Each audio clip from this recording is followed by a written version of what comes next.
Well, it's another busy week as usual. Plus, of course, all the stuff involved in trying to get ready to actually take some time off for Christmas makes it even harder to get out an episode as usual. So, this will be another fairly raw footage type of video with the camera view being what I use for Zoom for court. And I figured today what I'd do is just cover three interesting legal stories that have come to my attention in the last week that serve as a good wrap up for the year, because I think these three cases are very indicative and exemplary of things that I've talked about during the course of 2023.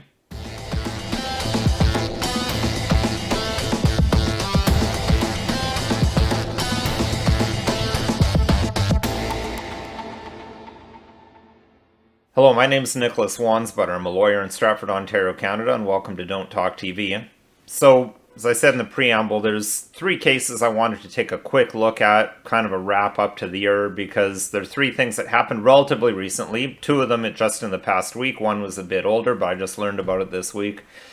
And as I said, I think they're very good examples of the type of things that have been going on for a few years now, but really 2023, these things seem to have gone into overdrive. So the first that I want to talk about was the recent Ontario Superior Court of Justice decision. It was an LGBT or rainbow named group versus a gentleman named Webster, decision of Justice Nietskaj.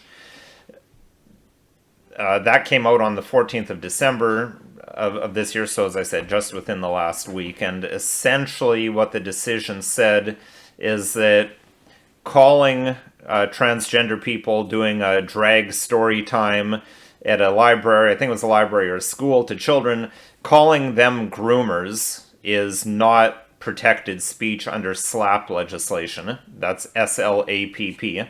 Now, I honestly forget what exactly SLAPP stands for, but it's legislation that's intended to prevent people from suing other people to prevent public discourse. This would seem like a good example of that, but Justice Nietskaj said, no, that's slanderous, that's potential defamation, it's not protected by this legislation.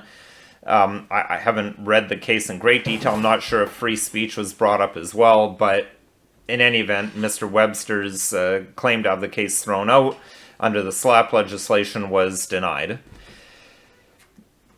We'll see how the case goes. I think he may have a strong argument of arguing that I honestly believe this to be true. I think you can point to people going to children, talking about who they like to have sex with, dressing in a provocative way, and argue that I honestly think that that's grooming.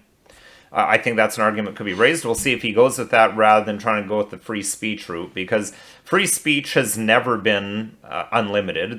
Defamation has always been a thing. It's always been a thing in our law that you can't lie about other people or you can't make unsubstantiated claims about people because people have a right to a good reputation. So I think that's really what that case comes down to, but we'll see how it goes. This was just a preliminary type of step where he's trying to get the case thrown out. This wasn't the complete case. Now, the next thing I want to talk about was from just this past weekend, the Sunday, the 17th of December, another example of the unequal application of the law and people belonging to certain groups not being charged in circumstances where other people absolutely would be. So that was the case of a pro-Palestinian protest going on in Toronto. I'm sure many people have seen the video footage of a pro-Palestinian protester yelling at Toronto Police Services officers, among other things, I'm going to put you 6 feet under, or words to that effect. I know 6 feet under, and saying, I'm going to put you there. That was the gist of what he was saying. Toronto Police Services, you can see them in the video. They just stand there and do absolutely nothing and let him walk away.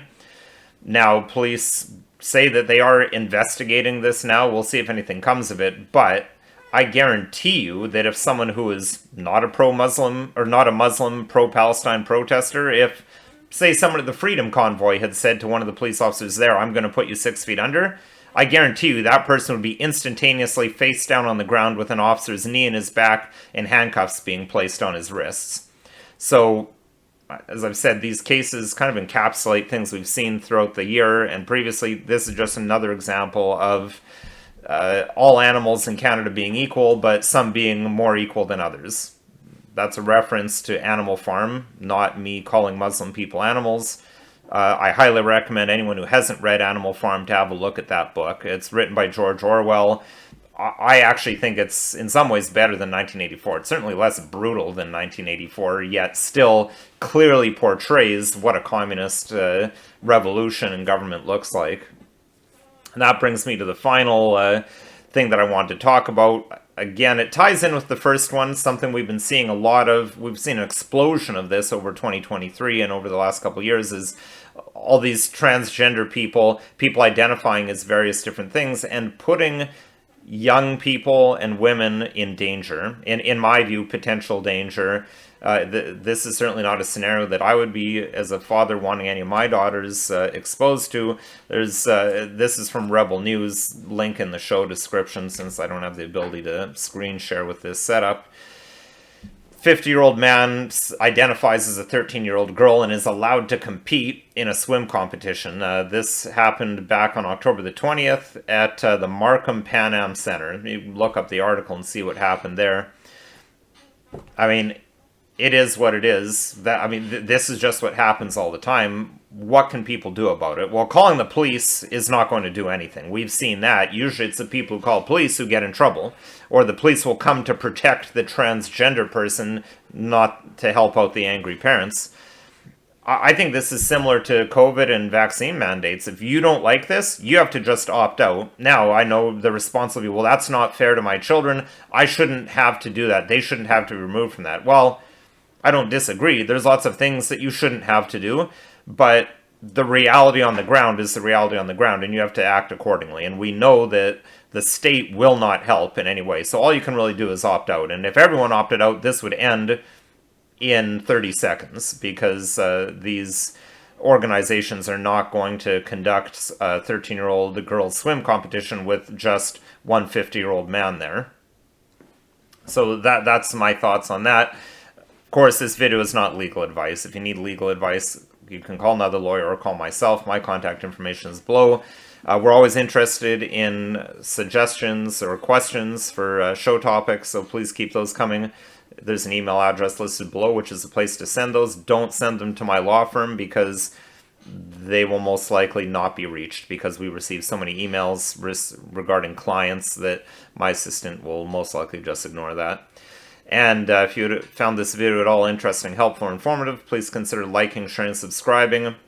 Got about a week left until 2024. See if we can get to 10,000 subscribers on YouTube for me to regrow my handlebar mustache.